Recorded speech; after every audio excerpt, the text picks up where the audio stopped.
زمون په سوچ کې دنیا وای مال دولت ته، زمون په سوچ کې دنیا وای ښځې بچو ته، زمون په سوچ کې دنیا وای چې تا سره ګاډي وي، تا سره بنګله وي، حالانکې دنیا دې ته نه وایي. کتابونو لیکلي دي دنیا دې ته وایي چې کوم یو شي ستا د الله جل شانه نه غافله کړي دا دنیا ده.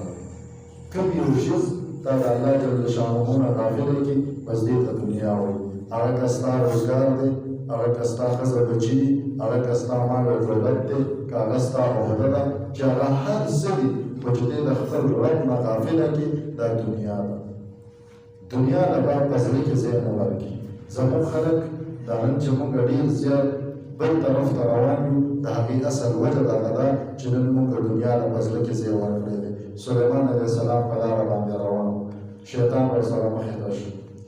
نو سلیمان علیه السلام ورنه تپوس کوي، وایي که چېرته د نبي کریم صلی الله علیه وسلم امت تا ته میرو شو ته به هغې سره څه کوې؟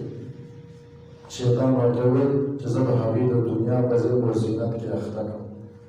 هغې به زه د دنیا زیب و زینت کې داسې لګیا کړم چې هغې نه به هر څه هېر شي. نن حقیقت کې وګورئ موږ هر سړی د دنیا په زیب و زینت کې لګیا دی.